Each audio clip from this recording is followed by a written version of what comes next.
నారాయణం నమస్కృత్య నరం చైవ నరోత్తమం దేవీం సరస్వతీం వ్యాసం తతో జయముదీరయేత్. సచ్చిదానందరూపాయ విశ్వోత్పత్యాదిహేతవే తాపత్రయ వినాశాయ శ్రీకృష్ణాయ వయం నమః. ఓం హ్రీం శ్రీం క్లీం వసుధాయై నమః. అమ్మవారి దివ్య వైభవంలో భాగంగా వాగ్బీజ మహాత్మ్యాన్ని తెలియచేసేటటువంటి ఒక ఘట్టం నిన్న ప్రారంభించాం. అందులో భాగంగా దేవదత్తుడని ఒక ఆయన ఉన్నాడు. సంతాన ప్రాప్తి కోసం ఆయన పుత్రకామేష్టి చేశాడు. ఈ యాగం ఎప్పుడు శాంతంగా చెయ్యాలి. అసలు దైవ కార్యక్రమాలు చేసినా లేక లోకహిత కార్యక్రమాలు ఆచరించినా గురువులకు సంబంధించిన కార్యక్రమాలు చేసినా వాటిలో మరింత ఎక్కువగా సాత్విక గుణం ఉండాలి అని పేరు. ఎప్పుడైనా సత్వగుణమే జయిస్తుంది చిట్ట చివరికి.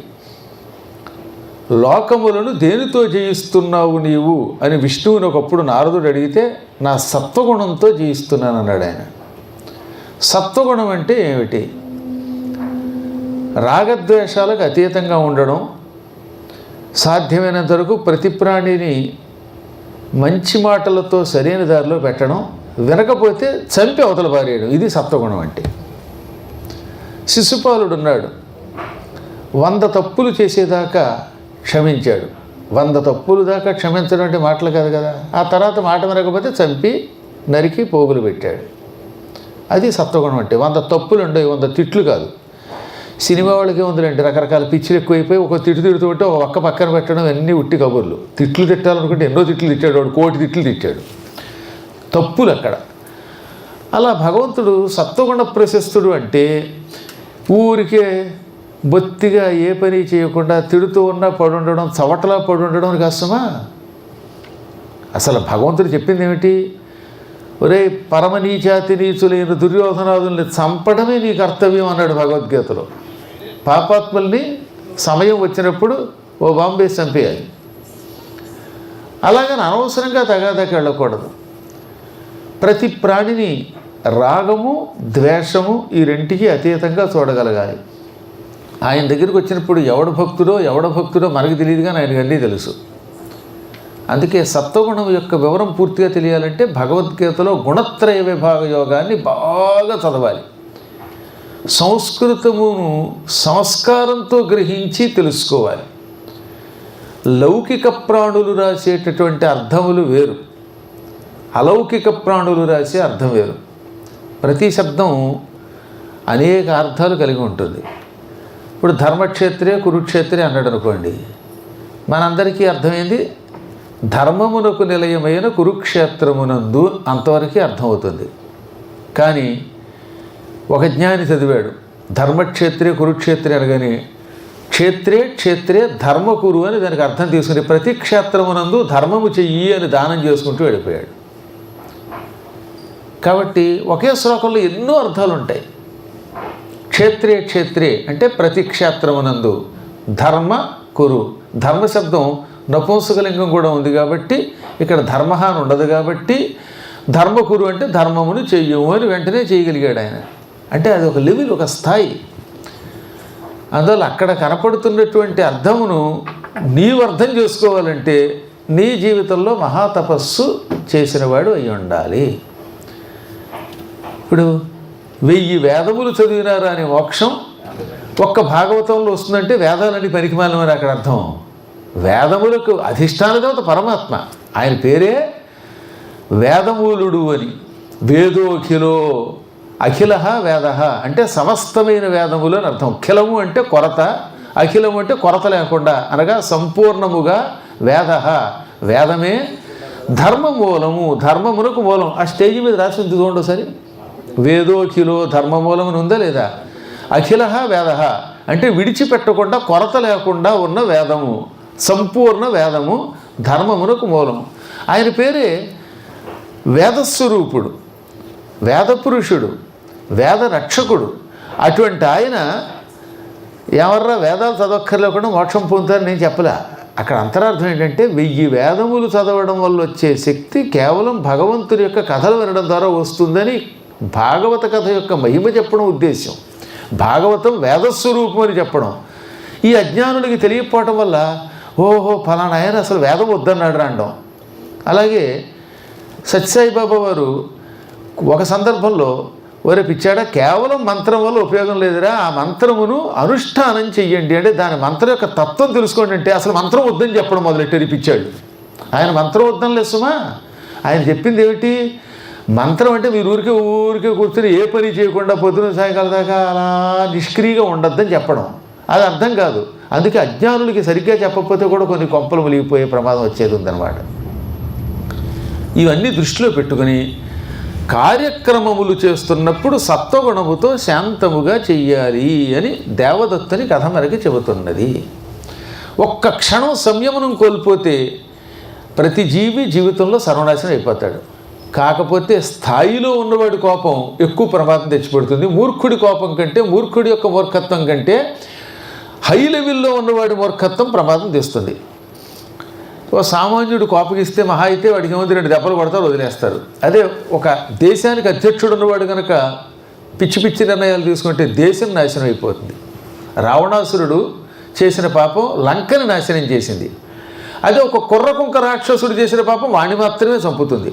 అందుకని స్థాయి పెరిగే కొద్దీ ఒళ్ళు దగ్గరెట్టుకోవాలి. మేము మాట్లాడితే అది స్టేట్మెంట్ అయిపోతుంది. కింద కూర్చుని వాడు ఏదైనా వాగచ్చు, వాడు ఏం వాగినా వాడిని పెద్ద పట్టించుకోరు. మహా అయితే వాడు తప్పు చేస్తే 2 పీకుతారు అంతే. చూసారు అంత తేడా ఉంది అక్కడ. వెనకటికి ఒకడు రోడ్డు మీద మూత్రం పోస్తూ ఉంటే వాడిని అరెస్ట్ చేసి పోలీసులు జడ్జి గారి దగ్గరికి తీసుకెళ్ళారు. ఎరా ఎందుకు రోడ్డు మీద పోసావు అని అడిగితే, ఏమన్నా నా కళ్ళ ముందు గాడిద పోసిందంటే మరి దాన్ని ఎందుకు అరెస్ట్ చేయలేదంటే, అది గాడిదిరా, నువ్వు గాడిదు కాదుగా, అంచేత నేను ఒరే అడ్డగాడిదిలాగా మీరు 4 బాధండి అన్నారట. గాడిద మొత్తం రోడ్డు మీద పోస్తుంది, కానీ గాడిదని ఏం చేయగలుగుతావు నువ్వు, అది గాడిదే, నువ్వు అడ్డగాడిదివి కాదుగా, అందువల్ల నీకు శిక్ష వేస్తాడు, తప్పదు. దేవదత్తుడు పండితుడు అవ్వటం వల్ల, పైగా కామక్రియ ఒక పని మీద ఒక క్రియ చేస్తున్నవాడు అవ్వడం వల్ల, తొందరపడి ఋత్విక్కుని తిట్టడం వల్ల గోభిలుడేమో నీకు సుంఠయ్యను కొడుకు పుడతాడని శపించాడు. దాంతో ఈయనకి తంట వచ్చి పడింది, పెద్ద పెంట కూడా వచ్చి పడింది. కొడుకు పుట్టాడు, వాడికి ఉతచ్చుడని పేరు పెట్టారు.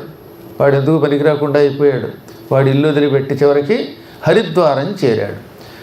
కాకపోతే ఒక నియమం మాత్రం పెట్టుకున్నాడు ఆయన. ఎటువంటి వాడైనా ఒక్క నియమమును పెట్టుకుంటే జీవితంలో పైకొస్తాడు. మీ ఇష్టం, ఏదో ఒక్క నియమం మాత్రం పెట్టుకోండి యావత్ జీవితం. ఆ నియమం కూడా సరైన నియమం అయి ఉండాలి. మళ్ళీ నియమం పెట్టుకోమన్నాం కదా అని పనికి మాలిన నియమం పెట్టుకోకూడదు. ఇతడు సత్యం పలుకుతానని నియమం పెట్టుకున్నాడు, అది గొప్ప నియమం. ఈ మధ్యన ఒక ఆయన ఒక నియమం పెట్టుకున్నట్ట, ఏది కనపడితే తింటానని. ఏది కనపడితే తింటే అది నియమం అవదు, అది నీ కొంప ముంచేటటువంటి ప్రమాదకరమైన వస్తువు అవుతుంది. శ్రీకృష్ణుడు తొక్క తిన్నాడు కదా అని నువ్వు తొక్క తింటే ఏమైపోతావు? పరమాత్ముడు పచ్చి చేపలు తినలేదా, సమస్తాన్ని మింగలేదా, అరటిపండు తొక్క తినలేదా అంటే ఆయన అరటిపండు తొక్క తినగలడు, అరటిపండు తినగలడు, ప్రపంచం అంతా కడుపులో పెట్టుకోగలడు. నువ్వు తింటే అరక్క చచ్చిపోతావు, నువ్వు సర్వనాశనం అయిపోతావు. ఆయనతో నువ్వు ఎలా పోల్చుకుంటావు? మా చిన్నప్పుడు ఒక ఆయన ఉండేవాళ్ళండి, అసలు మనల్ని అందరూ పాడు చేశారు, గొడ్డు మాంసం కూడా తినేసి మనం గొప్పవాడు అవ్వాలి అన్నాడు. నిజమే, చిన్నప్పటి నుంచి గోమాంసం తినేవాడికి ఏమవ్వదు. కానీ నువ్వు జ్ఞానివి, ఒక పవిత్ర వంశంలో పుట్టావు. నువ్వు కనుక గోమాంసం తిన్నావా, నువ్వు పిచ్చివాగుడు అయితే దీని ఎఫెక్ట్ నీకు కొట్టేస్తుంది. అందువల్ల వాడిలాగా నువ్వు ఉండడానికి ఎప్పుడు ప్రయత్నించకు. నీవు నీవే, ఆయన ఆయనే. ఇప్పటికి కూడా ఒక ఆయన ఉన్నాడు మా ఇంటి పక్కన, రోజు ఒక ఫుల్ బాటిల్ తాగేసి హాయిగా మాట్లాడగలడు. అదే మనం తాగితే చచ్చూరుకుంటాం, ఒక్క దెబ్బకి చచ్చిపోతాం, మర్నాడికే చచ్చిపోతాం. అసలు మామూలుగా కూల్ డ్రింక్ తాగితేనే పడదు నాకు. మీరు పెద్ద సీసా అంటారు పక్కనట్టండి, ఓ సీసా అక్కడ నిజంగా వాడు ఒక థమ్సప్ బాటిల్ పెడితే, మా చిన్నప్పుడు తెలియక అదేదో దాన్ని పెట్టేటంటే పెప్సీయో అదేదో ఆకుపచ్చ రంగులో ఉంది దాని పేరు, ఏమిటది? ప్రైజా? ఫ్రైట్. ఫ్రైట్ అదని అంటారా? ఏదో మొత్తం మీద నాకు పేరు కూడా తెలియదు, నా బతుకలం ఉంది. అక్కడ స్ప్రైట్, కరెక్ట్ అండి, SPRIT ఇప్పుడు గుర్తుకొచ్చింది. ఆ సీసా పెడితే ఏదో బాగుంటుంది తాగండి అంటే కడుపు తిప్పుతుంది అన్ని, ఎవడో కడుపు తిప్పుతుంది అంటే కడుపు తిప్పకుండా ఉండడానికి తాగండి అన్నాడు. ఎందుకంటే నాకు ఈ డ్రింకుల గురించి పెద్దగా తెలియదులేండి, దాని గురించి తెలుసున్న మీ దగ్గర నేను చెప్పేదే ఉంది. రకరకాల తాగి నా దగ్గరికి వచ్చి ఉంటారు. ఈ సీసా కొంచెం తిప్పి కొంచెం తాగితే కడుపు వరకని ఉబ్బిపోయింది, నాకు గ్యాస్ వచ్చేసి. ఒక సీసా స్ప్రైటే తాగలేని వాళ్ళం ఇంకా అవి తాగి చచ్చిపోవా? అదే వైజాగ్లో మా ఎదురుగుండా కూర్చున్న ఆయనకు ఒక బంధువు ఉండేవాడు. ఆయన పొద్దున్నది సాయంకాలం దాకా ధూమపానం చేయగలడు, రకరకాల సీసాలు తాగాడు. ఆయన అదృష్టం, ఆయన శరీరానికి అది పడింది. ఆ ధూమమే అగరత్తు పొగ పీలిస్తే కూడా నాకు కళ్ళు పోతాయి, కడుపు తిప్పుతుంది. గట్టిగా పొగ పీలిస్తే నా గొంతుకు పోతుంది. కాబట్టి నా శరీరం యొక్క తత్వం నాది, వాడి తత్వం వాడిది. పరమాత్మని యొక్క స్థాయి వేరు. ప్రపంచమంతా మింగగలడు ఆయన, మళ్ళీ సృష్టించగలడు. ఆయనతో మనల్ని పోల్చుకోరాదని గ్రహించవలెను. కాబట్టి నియమం పెట్టుకోమన్నాం కదా అని పనికి మాలిన నియమం పెట్టుకోకండి. సత్యం పలుకుట, లేదా ధర్మాచరణము చేయుట, పెద్దలకి దండం పెట్టుట, లేదా నీకు తోచిన ఒక నామం రామ, శివ, కృష్ణ ఏదో ఒక నామం చేసుకో, అప్పుడు నువ్వు తరిస్తావు అని పెద్దలు చెప్పారు. వాడదృష్టం బాగుంది, సత్యం పలికాడు, సత్యవ్రతుడు అయ్యాడు. వాడికి హాయిగా రోజులు గడిచిపోతున్నాయి. ఒక గుడిసి వేసి పెట్టారు, రూపాయి ఖర్చు లేకుండా రకరకాల పదార్థాలు ఇచ్చారు, జీవితం సుఖంగా గడుస్తుంది. 16 ఏళ్ళు వచ్చాయి. ఒకనాడు సూర్యోదయం అయ్యింది. హాయిగా గంగానదిలో స్నానం చేశాడు. హరిద్వార గంగ మహావేగంగా ప్రవహిస్తోంది ఆ గంగ. అటువంటి గంగలో చల్లగా స్నానం చేసి రోజులాగే రావి చెట్టు చుట్టూతా ఉన్న చట్టా మీద కూర్చొని దేవుడు ఉన్నాడు, ఇంకేం తెలియదు వాటికి మంత్రం కూడా పాపం. అసలు మంత్రాలు మనకు మాత్రమే తెలుసులేండి. అంటే మీరు మహాత్ములు, మీ సంగతి నాకు తెలియదు, కానీ నా బొట్టివాడు నాకేం తెలియదని అనుకుంటాడు ఇప్పటికి కూడా.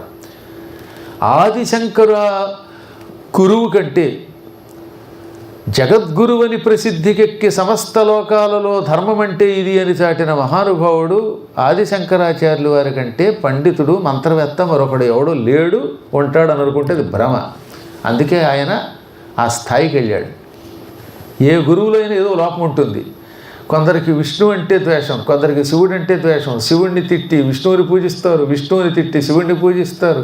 లేదా కొంతమంది గణపతిని పూజించి ఇంకొకరిని తిడతారు, కొంతమంది అమ్మని పూజిస్తారు, ఇంకొకరిని తిడతారు. కానీ సమస్త దేవతలు ఒక్కటి అని అద్వైత తత్వాన్ని లోకానికి చాటిన మహాపూజ్యుడు ఆయన. ఆయనకి సాటి వచ్చే గురువు ఇంకొకటి లేడు. ఎవడేమనుకున్నా మీరు చప్పట్లు కొట్టడం పర్వాలేదు.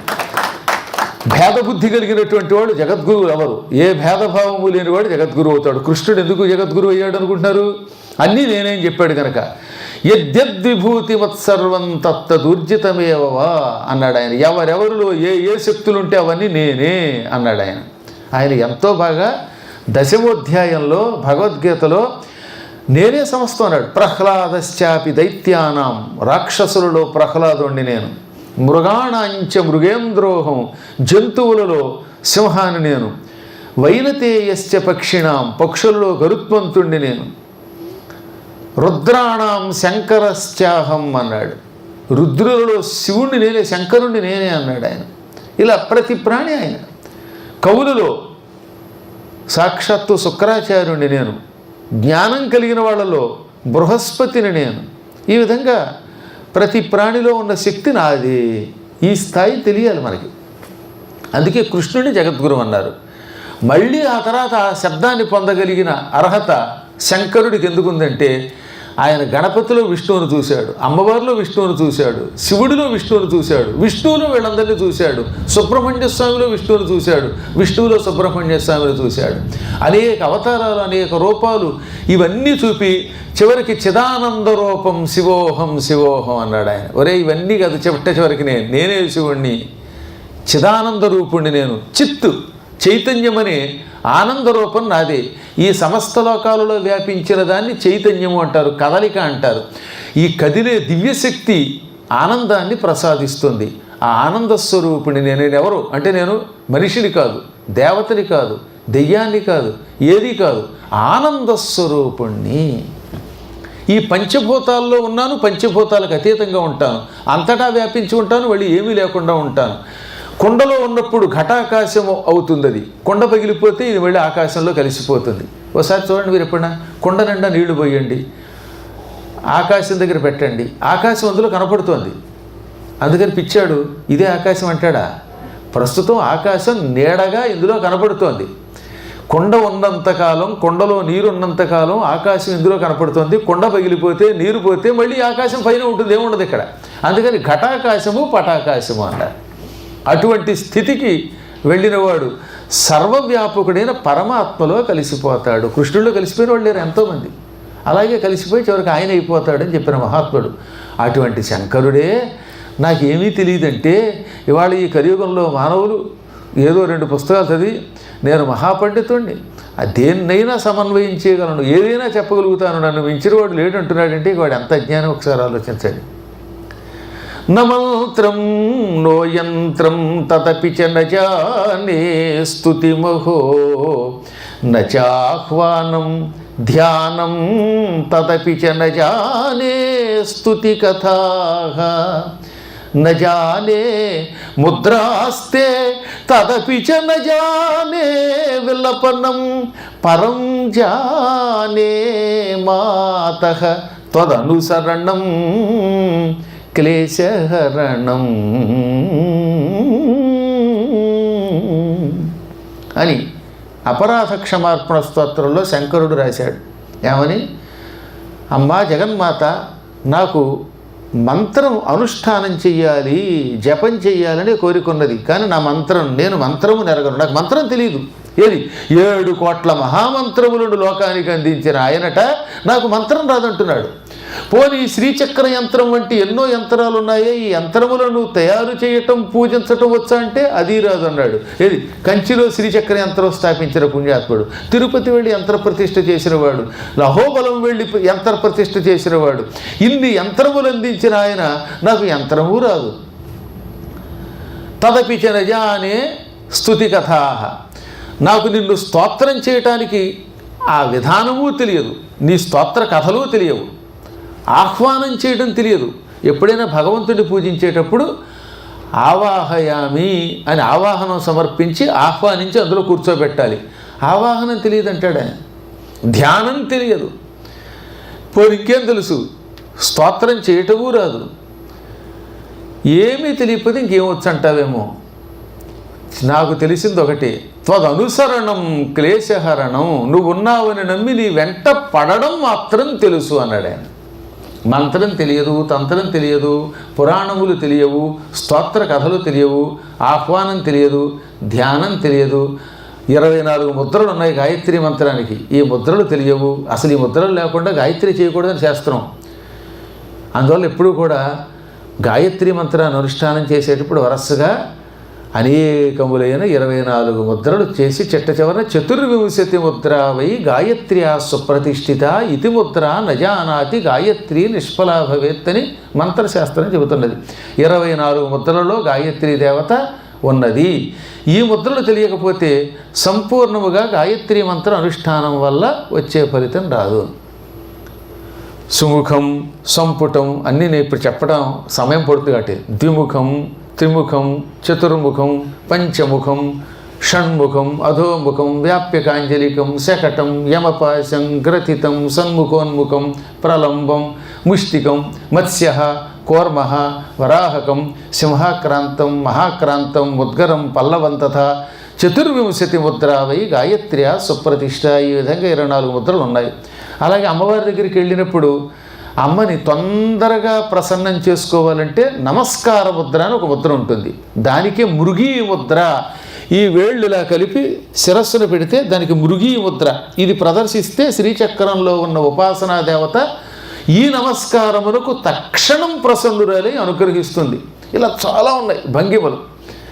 అసలు జీవితం అంతా ఈ ముద్రలకే సరిపోతుంది. నేను అడిగితే వీడు బతికంత పొద్దున్న లేచిన దగ్గర నుంచి కాఫీతో లేవడంతో మంచం మీద నుంచి రామా రామా అనుకోవాల్సిన నోటితో కాఫీ కాఫీ అనుకుని లేస్తాడు. ఆ తర్వాత ఈ పాపి కాఫీ తాగిన తర్వాత కడుపు కదులుతుంది. స్నానం చేసి హడావుడిగా ఉద్యోగానికి పరిగెడతాడు.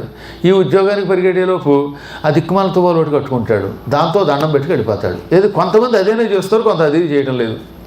స్నానం చేసి ఒళ్ళు తుడుచుకున్న తువ్వాలుతో దేవతలకు నమస్కారం చేయటం అంత పాపం మరొకట్లేదట. తడిసి తడియకుండా ఉన్న సగం సగం తడిసి సగం సగం పొడిగా ఉన్న గుడ్డలు కట్టుకొని అర్చన చేయటం దేవతా ద్రోహం అన్నారు. అయితే పూర్తిగా పొడిది కట్టాలి, లేదా పూర్తిగా తడిది కట్టాలి. పితృదేవతలకి తడి వస్త్రము, దేవతలకి పొడి వస్త్రము ఉండాలి. ఈ దిక్కుమాల తువ్వాలు ఒకటి కట్టుకుని ఆ తువ్వాల్లోంచి సమస్తావయవాలు దర్శనమిస్తూ ఉండగా వెనక వేపది ముందు వేపిది కనపడుతూ ఉండగా ఓ దండం పెట్టుకుని ఇలా అనేసి నేను పూజ చేశానంటే ఆ పూజ కూడా దోషమే. అవునా? ఇలా తయారయ్యాం మనం. ఇటువంటి మనకి కేవలం భోజనము తప్ప, శరీర పోషణ తప్ప మరొకటి ఎరగని మనలాంటి వాళ్ళకి ఏం మంత్రములు వచ్చు, ఏం ముద్రలు వస్తే మన జీవితం సరిపోతుందా? కాబట్టి మనం అసలు ముద్రలే వేయటం లేదు. అన్ని ముద్రలు వచ్చిన ఆయన నజానే ముద్రాస్తే, నీ ముద్రలు నాకు తెలియవు. తదపిచ నజానే విలపనం, నీ కోసం ఏడవడం కూడా చేత కాదు. ఇంక ఏమీ తెలియకపోతే ఏం తెలుసు అంటావేమో. పరంజానే మాత, నేను ఏమీ ఎరగను. తదనుసరణం క్లేశహరణం, మా అమ్మవారు ఉన్నది, అమ్మవారు ఉన్నది, అమ్మవారు ఉన్నది అని నమ్మి నిన్ను అనుసరిస్తున్నాను, నీ వెంటబడుతున్నాను, నీ ఉన్నావని నమ్మడమే క్లేశహరణము, కష్టములను తొలగిస్తుంది అన్నాడు ఆయన. దీన్ని బట్టి మనకి ఏం చెప్పాడు చిట్ట చివరి సందేశం? నాయన, మీరు ఎంత ప్రయత్నించినా ఇవన్నీ చేయటం చాలా కష్టం. మానవ మాతృలకు ఇది వల్ల కాదు. ఎక్కడో మహాత్ములు, ఉపాసకులు, కారణజన్ముల్ని పక్కన పెట్టండి. సామాన్య మానవుడు ఇన్ని రకాల ఉపాసనలు చేయలేడు.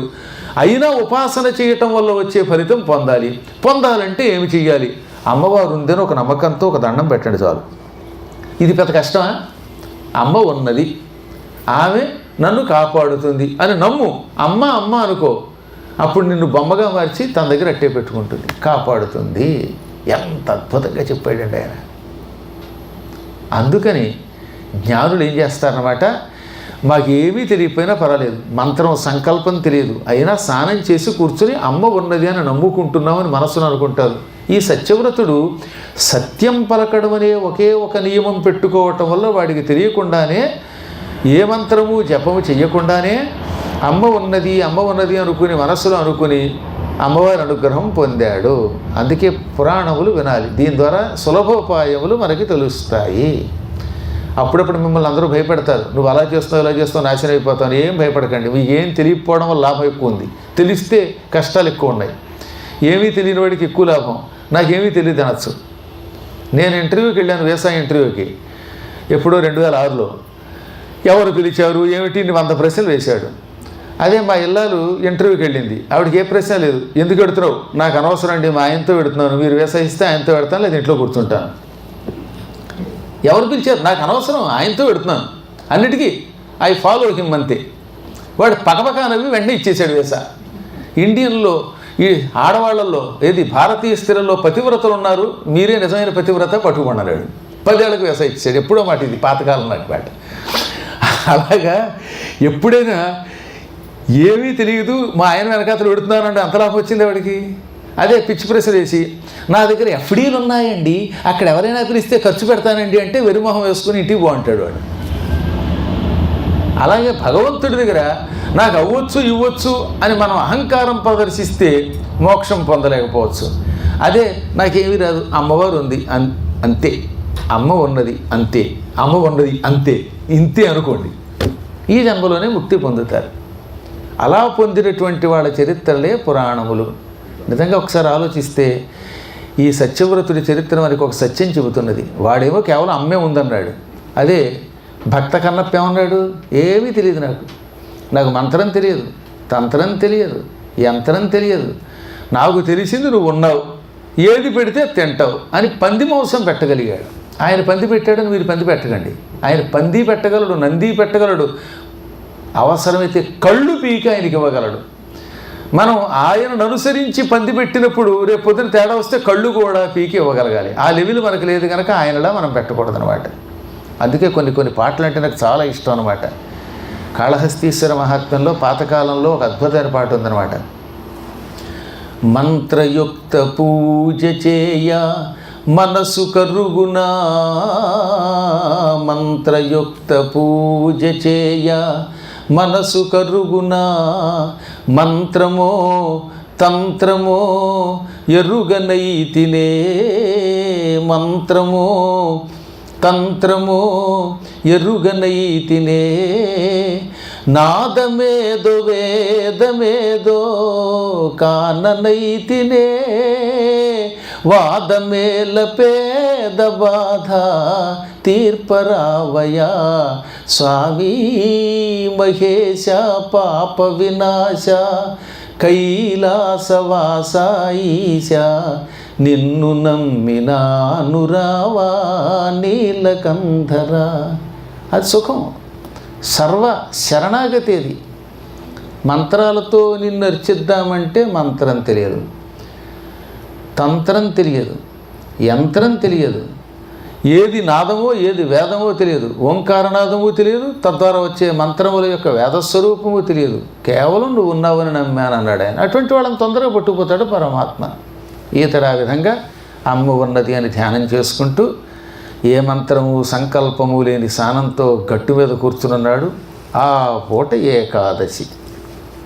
ఇవాళ ఏకాదశి అనుకుంటాను మనకి ఇక్కడ. ఉదయమే ఒక బోయేవాడు ఆ పక్కనున్న గ్రామాల్లో నిద్ర లేచి వేటకి బయలుదేరాడు. వాళ్ళకి స్నానం అక్కర్లేదు, పానం అక్కర్లో, భోజనం ఉంటే చాలు కనుక వాడు అమాయకుడు కనుక వేటకి బయలుదేరాడు. ఆ ప్రాంతమంతా కేకారణ్యం. ఇప్పటికి కూడా హరిద్వారం నుంచి హృషికేశం వెడుతున్న మార్గంలో అడవి ఇంకా కొంత ఉందంటే ఆ రోజుల్లో ఎలా ఉండేదో ఆలోచించడానికి. భయంకర కేకారణ్యాలు, గంగారణ్యాలు అని పిలిచేవారు.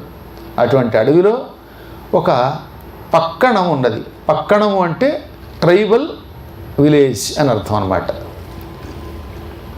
కాకింద కావొత్తు రాయాలి. పక్కణము అంటే అరణ్య గ్రామము అని అర్థం అన్నమాట. అదే పట్టణము అంటే 10,000 జనాభా ఉన్నటువంటి గ్రామం. 10,000 జనాభా అంతకంటే ఎక్కువ ఉంటే దాన్ని పట్టణము అంటారు. అడవుల్లో ఉండే గ్రామాన్ని కాకింద కావొత్తు పక్కణము అంటాం.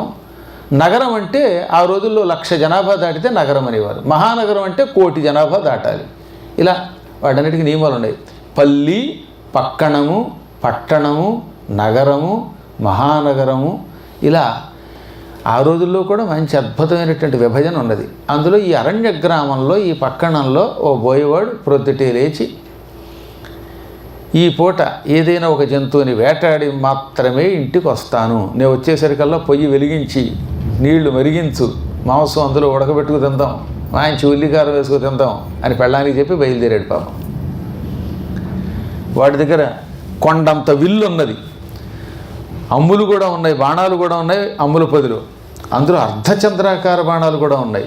ఈ బాణాలు తీసుకుని బయలుదేరాడు. గంగా తీరంలో వేటకి తిరుగుతూ ఉంటే సరిగ్గా మంచినీళ్ళు తాగడానికి ఏనుగంత శరీరం కలిగిన ఒక అడవి పంది వచ్చింది. ఆ అడవి పంది చాలా ఠీవిగా బలంగా ఉంది, దానికి పెద్ద కూరలు ఉన్నాయి. అది మంచినీళ్ళు తాడుతూ ఉంటే ఐసర మధ్య భలే దొరికింది అనుకున్నాడు ఈ పోయేవాడు. ఇప్పటికి 3 రోజులుగా తిండి లేక మా కుటుంబం మలమల మాడిపోతున్నాం. మా వంశంలో వాళ్ళు ఎవరు పళ్ళు తినరు, మాంసం తప్ప, కుళ్ళు తప్ప పళ్ళు తినరు. కాబట్టి ఇవాళ ఏనుగులో ఉన్న ఈ పంది కనపడింది, దీన్ని కొట్టేశానంటే, దీన్ని ఎండబెట్టుకుంటే నెల్లాళ్ళు మా ఇంట్లో వాళ్ళకి భోజనం సరిపోతుంది అనుకున్నాడు. నిజంగా శరీరం కూడా చాలా పెద్దది ఆ పందిది. దాన్ని కొడితే మొగుడు పెళ్ళాలు 1 month తినచ్చట. అందులో అదేంటో కానీ తాజాగా ఉన్న మాంసం కంటే ఎండిపోయిన చేపలు, ఎండిపోయినటువంటి మాంసం అంటే కొందరికి ఎక్కువ ఇష్టం అన్నమాట. మా చిన్నప్పుడు వీధుల్లో అమ్మేవారు. ఎండ్రేలు అని అరిపేది నెత్తి మీద పెట్టుకొని. ఎండిపోయిన రొయ్యలు, ఎండిపోయిన చేపలు, కిలోమీటర్ దూరం వచ్చేది ఆ వాసన. ఆ వాసన ఎంత ఇష్టమో వాళ్ళకి. ఓసారి ఎండు చేపలు అమ్ముకుంటూ ఒకటి వచ్చింది. మా ఇంటి పక్కనే మల్లెపూలు కొట్టు ఉండేది. రాత్రికి వచ్చి మల్లెపూలు కొట్టేవాడిని, ఈ రాత్రికి అక్కడ పడుకుంటామంటే పడుకోమన్నారు వాళ్ళు. పడుకుంటే వాళ్ళకి నిద్రట్లేదు, చిచ్చి కంపు వస్తుంది. ఏంటి మల్లెపూలు కంపుట, అందుకని నిద్ర పట్టట్లేదు. బాబోయ్ ఈ ఘాటైన వాసనకి మనకేమో మల్లెపూలు వాసన అయితే గాఢంగా నిద్ర పడుతుంది కదా, వాళ్ళకి నిద్ర పట్టక ఏం చేయాలో తెలియక ఆ బయట పెట్టుకున్న ఈ ఎండు చేపల గంప పట్టుకొచ్చి ఆ గంప మీద ముక్కు పెట్టుకుని అమ్మయ్య అని ఆ చేపల వాసన చూస్తే అప్పుడు నిద్ర పట్టింది వాళ్ళకి. అదొక అదృష్టం, ఎవరి అదృష్టం వాళ్ళది. ఆ రకంగా వాడు ఎండబెట్టుకు తిందాం అనుకున్నాడు. వెంటనే ధనుస్సుకి అర్ధచంద్రాకారంలో ఉన్న బాణం ఎక్కువ పెట్టాడు. పందికేసి గురి చూసి వదిలిపెట్టాడు, లాగి విడిచిపెట్టాడు. చెవిదాకా లాగితే ఆ బాణం వేగంగా వెళ్ళిపోతుంది, వెళ్ళి దాన్ని పట్మని కొడితే కింద పడగొడుతుంది. కాకపోతే వీడు బాణం వేయగానే అది కొద్దిగా గురి తప్పి పందికి డొక్కలోనూ ఇంకో చోట తగలకుండా చెవికి రాసుకుంటూ పోయింది. చెవికి తగలలేదు, రాసుకుంటూ వెళ్ళిపోయింది. దెబ్బకి పంది వణికిపోయింది, అడిగిపోయింది. జింయమని బాణం వెళ్ళిపోగానే ఆ శబ్దానికి అది వణికి అయ్యి అని ఒక కరుపరిచి మహావేగంగా పరిగెత్తింది. అడవి పందులు చాలా వేగంగా పరిగెడతాయి. వాటిని పట్టుకోవాలంటే చిరుత పులులు అయితే భలే పట్టేస్తాయండి బాబు, సింహాలు ఒకటిని. ఆ నేషనల్ జియోగ్రఫికల్ ఛానల్ వాటిలో ఉంటాయి చూసారా, అంత పెద్ద పందుల్ని మెడ దగ్గర పెట్టేసి కదలకుండా పట్టేస్తుంది. దీని మొహం తగలే ఆ చిరుతపులి. దానికి ఎంత శక్తి ఉందో చూడండి. ఈ పంది అలా పరిగెత్తిపోగానే వీడు దాన్ని తరుముకుంటూ వెళ్ళాడు. ఇంకో బాణం ఎక్కుపెట్టి వెంటబడ్డాడు. అదేం కనపడలేదు. మహావేగంగా పరుగున వెళ్ళి ఈ సత్యవ్రతుడు జపము చేసుకుంటున్న ప్రాంతానికి వెళ్ళింది. రావి చెట్టు పక్కనే సత్యవ్రతుడు ఆశ్రమం ఉంది. ఆ ఆశ్రమం గుడిసె అన్నారు కదా, ఆ గుడిసె తలుపు తీసుంది. ఈ పంది అందులోకి వెళ్ళిపోయింది, లోపలికి వణికిపోయి లోపల దాక్కుంది. సత్యవ్రతుడు ఇది చూశాడు. అమ్మ ఉంది అనుకుంటున్నవాడు ఈ అయ్య నరిచిన పంది యొక్క అరుపు విని ఆశ్చర్యపోయాడు. ఎందుకో దాని నోట్లోంచి వచ్చిన ఈ ఐ అనే శబ్దం ఆయన్ని ఆకర్షించింది. భలే ఉంది ఈ శబ్దం అనుకుని అమ్మ అనుకుంటున్నవాడు ఐ అనుకోవడం మొదలెట్టాడు. వాడికి తెలియకుండానే పక్కన సున్నా చేరిపోయింది. ఐం మండం మొదలెట్టాడు. ఐంకారాన్ని వాగ్బీజము అంటారు. అమ్మవారికి ప్రధానమైన బీజం ఐం, ఇది వాగ్బీజం. క్లీం కామరాజ బీజం, సౌహు శక్తి బీజము అన్నమాట. ఐంకారాన్ని జపం చేస్తే వాక్కు కలుగుతుంది, మాటలు వస్తాయి. అది సారస్వత బీజం అంటారు. ఏమంటారని సరస్వతికి సంబంధించిన బీజం. అందుకని సారస్వతం బీజమథోచ్చచార అని దేవీ భాగవతంలో తృతీయ స్కంధంలో రాశారు. పంది ఇతనికి సారస్వత బీజాన్ని ఉపదేశం చేసింది. చూసారా భగవద్ అనుగ్రహం. సమయం వస్తే గురువులు వెతుక్కుంటూ మన ఇంటికి వస్తారు. ఏ రూపంలో అయినా రావచ్చు, కానీ అందరూ పద్మాకర్ గారి రూపంలో రారు. పంది రూపంలో కూడా గురువు గారు రావచ్చు. అలాగని కనపడే పందికల్లా పంది గురువు అనకండి. ఆ సమయంలో అదృష్టం ఉండి పంది రూపంలో వచ్చాడు తప్ప, ఈ కథ విని ఒక ఆయన కనిపిస్తే పంది గురువు అన్న మొదలెట్టాడు. అది మళ్ళీ చేదస్తాం. ఒక్కొక్కప్పుడు పంది రూపంలో, నంది రూపంలో, ఏదో రూపంలో వస్తారు. ఒక్కొక్కప్పుడు మనిషి రూపంలో వస్తారు. ఆ పంది నోట్లోంచి వచ్చిన సరస్వతి బీజాన్ని జపం చేస్తూ ఉంటే వీడి ముఖంలో వెలుగు వచ్చేసింది. అయింకారం వల్ల ఎంతటి సొంఠ అయినా పండితుడవుతాడు. అందుకే కలియుగంలో బుద్ధిమాంద్యం ఉన్నప్పుడు, బుద్ధిహీనులు ఉన్నప్పుడు, తెలివితేటలు లేనప్పుడు, జ్ఞాపక శక్తి తగ్గిపోతున్నప్పుడు పిల్లలకి జపం చేయించండి. వాళ్ళు పలకగలిగితే వాళ్ళ ద్వారా అనిపించండి. లేదా మీరే 24 గంటలు వాడి చెవిలో పడేటట్టుగా మని జపం చేయండి. ఇప్పుడు చాలా ఫెసిలిటీస్ వచ్చాయి. ఏ యూట్యూబ్లోనో లేకపోతే ఫోన్లోనో ఇలాంటి చోట ఇప్పుడు చూడండి, రాగానే ఓం నమో వెంకటేశాయ అని వస్తుందా లేదు ఇక్కడ. అలా ఓ ప్లే చేస్తూ ఉండండి. మని ఈ అయింకారం వినగా పిల్లల్లో చాలా మార్పు వస్తుంది. ఒక్కొక్క అక్షరములకు ఒక్కొక్క శక్తి ఉన్నది. అక్షరముల శక్తి ఎటువంటిదో నేను కళ్ళారా చూశాను, చెవులారా విన్నాను, ఎంతోమంది మీద ప్రయోగం కూడా చేశాను. అక్షరం మనిషిని బాగు చేస్తుంది, అపూర్వమైన శక్తిని ఇస్తుంది. పూర్తిగా ఒక సరస్వతి మంత్రం ఉన్నది. ఆ మంత్రమును దేవీ భాగవతంలో 9వ స్కంధంలో స్వయముగా శ్రీకృష్ణ పరమాత్ముడే మనకు అందించాడు. ఆదౌ సరస్వతీ పూజ శ్రీకృష్ణేన వినిర్మిత అని దేవీ భాగవతంలోని శ్లోకం ఇది. ఆదౌ మొట్టమొదటి యందు సరస్వతీ పూజ, సరస్వతీదేవి యొక్క పూజ శ్రీకృష్ణేన శ్రీకృష్ణ పరమాత్మ చేత వినిర్మిత రచింపబడింది. మొట్టమొదట సరస్వతీ పూజని శ్రీకృష్ణుడే అందించాడు. ఆయన సరస్వతీ ప్రసన్నం కోసం ఇచ్చిన మంత్రమే ఓం ఐం హ్రీం క్లీం సరస్వత్యై నమః. ఇది మంత్రం.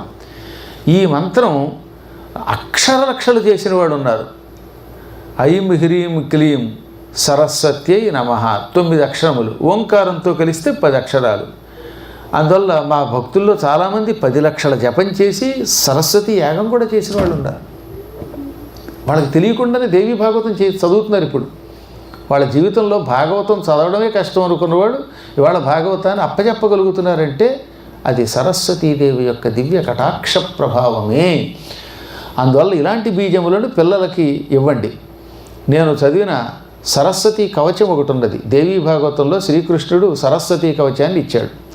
ఇదే కవచం యథాతథంగా అక్షరం తేడా లేకుండా బ్రహ్మవైవర్త పురాణంలో కూడా ఉంటుంది. బ్రహ్మవైవర్త పురాణంలో గోలోక ఖండం అని ఉంటుంది. అందులో ఈ దేవీ భాగవత నవమస్కంధంలోని ఇవన్నీ మళ్ళీ అందులో రాశాడు ఆయన. ఏంటి, అక్షరం మార్చకుండా. దీన్ని బట్టి అది ఎంత శక్తివంతమైందో ఆలోచించండి. ఈ సరస్వతీ కవచం యూట్యూబ్ ఆన్ చేసి బ్రహ్మశ్రీ వద్దిపర్తి పద్మాకరు సరస్వతీ కవచం అంటే వచ్చేస్తుంది. పద్మాకర్ సరస్వతీ కవచం అంటే వస్తుంది. నేను చదివాను, న్యాసముతో పాటు చూపించాను అందులో. అంటే సరస్వతి స్వాహ శిరో మే పాతు సర్వత అన్నప్పుడు తల మీద చేయి పెట్టుకోవడం, పాలం మే సర్వదా అవుతూ అంటే నుదురు చేయి పెట్టడం, ఇది న్యాసము అంటారు. న్యాసం అంటే ఉంచడం. ఏ అవయవంలో అమ్మవారిని ఉంచాలో అక్కడ చేయి పెట్టడం అన్నమాట. అలా ప్రదర్శనగా కూడా సరస్వతీ కవచం అందులో పెట్టాం. వీలుంటే మీ పిల్లలకి అది వినిపించండి, మీరు వినండి. పిల్లలే కదా, మనకు కూడా జ్ఞానం అవసరమే. చచ్చేదాకా జ్ఞానం అవసరమే. మరణం పొందేదాకా భోజనం ఎలా తింటున్నామో జ్ఞానం అనే భోజనం కూడా సేకరించాలి. ముఖ్యంగా పిల్లలకైతే ఏంటంటే వాళ్ళు ఇంకా అభివృద్ధిలోకి రావాలి కనుక, వాళ్ళకి బుద్ధిహీనత్వం తొలగాలి కనుక, వారికి జ్ఞానం కావాలి కనుక, జ్ఞాపక శక్తి కావాలి కనుక, వాళ్ళ బ్రతుకు వాళ్ళు బతుకుతూ 10 మందికి ఉపయోగపడాలి కనుక ఈ కవచాన్ని నేర్పండి. 3 పూటల పిల్లలు దీన్ని వింటే ఒక 40 రోజులు అద్భుతమైన ఫలితం వస్తుంది. మేము ప్రణవపీఠాన్ని నిర్మాణం చేస్తున్న కొత్తల్లో గుడి కట్టడం కోసం ఒక రాయి మీద శంకుస్థాపన సమయంలో కొబ్బరికాయ కొట్టి ఈ సరస్వతీ మంత్రాన్ని జపం చేయించాం, కవచం చదివాం. అప్పుడు మా ఇంటికి ఎదురుగుండా, అంటే ఇప్పుడు ఏలూరులో ఉన్నటువంటి పీఠానికి ఎదురుగుండా ఒక మోగవాడు ఉండేవాడు. సరిగ్గా మాట వచ్చేది కాదు. కొబ్బరికాయ కొట్టాం, ఆ సరస్వతీ బీజం అయింది. ఇప్పుడు వాడు హాయిగా చదువుకుని ఉద్యోగం చేస్తున్నాడు అండి. ఇంగ్లాండ్ వెళ్ళాడు ఏకంగా. అదొక అదృష్టం. నమ్మి చేసిన వాళ్ళంతా బాగుపడ్డారు. వాక్శుద్ధి ఎప్పుడు పరమాత్ముడు ఎవరికి ఎలా ఇస్తాడో చెప్పలేము. అపూర్వమైన దివ్యమంత్రములు కోకొల్లలుగా ఉన్నాయి ప్రపంచంలో. దురదృష్టవశాత్తు వాటిని మనం సద్వినియోగం చేసుకోలేకపోతున్నాం. విశ్వాసం ఉండటం లేదు మనకి. ఎంత ఎక్కువ విశ్వాసం ఉంటే అంత బాగా అవి ఫలిస్తాయి. మంత్రే తీర్చే ద్విజే దైవే దైవజ్ఞే భేషజే గురౌ యాదృశీ భావన యత్ర సిద్ధిర్భవతి తాదృశి అని పరాశరుడు అన్నాడు వ్యాసుని తండ్రి.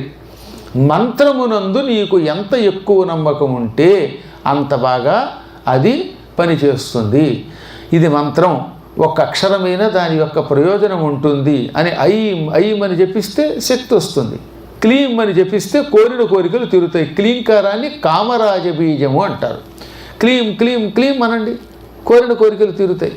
మంచి కోరికలు తీరుతాయి. పనికిమాల కోరికలు కోరకండి. వెళ్ళి పక్కవాడు కొంప కూలిపోవడం కోసం క్లీం క్లీం అంటే నీ కొంప కూలుతుంది. మనం బాగుపడి ఇతరులు బాగుపడాలనుకోవాలి. సౌహు అంటే శక్తి కలుగుతుంది, ఆత్మశక్తి పెరుగుతుంది, అన్ని రకాల శక్తులు వస్తాయి. ఈ ఐం క్లీం సౌహుని వెనక్కి కూడా తిప్పి కలిపితే దాన్నే బాలామంత్రం అన్నారు. ఐం క్లీం సౌహు సౌహ్ క్లీం ఐం అని చదివితే బాలామంత్రం. బాలామంత్రం అంటే అమ్మవారు చిన్న పిల్ల రూపంలో మన ఇంట్లో ఉంటుంది. చిన్న పిల్లల్ని ప్రసన్నం చేసుకోవడం కొంచెం తేలిక, పెద్దవాళ్ళని ప్రసన్నం చేసుకోవడం కష్టం. ముసలాళ్ళకి ఆనందం కలిగించడం కొంచెం కష్టం, చేతస్థం పెరుగుతుంది. అదే పసిపాపలు అయితే ఏడిస్తే చాక్లెట్ పెడితే వెంటనే వాళ్ళు బాగుపడిపోతారు, వింటారు. నేను చెప్పేది పూర్వకాలంలో అలా ఉండేవాళ్ళండి. ఇప్పుడు పిల్లలు ఓ నాయలోయి, ఈ పిల్లలు మన్నెత్తి మీద జల్లలు కొడుతున్నారు. ఎక్కడో కొద్దిమందిని పక్కన పెడితే పిల్లలకి తొందరగా సంతోషం కలుగుతుంది చిన్న చిన్న వస్తువులు. అలాగే అమ్మవారు కూడా బాలారూపంలో మనల్ని అనుగ్రహించడానికి వీలుగా ఈ మంత్రం ఇచ్చారు. ఆవిడను ఉపాసించడం తేలిక అన్నారు మంత్రశాస్త్రాలలో.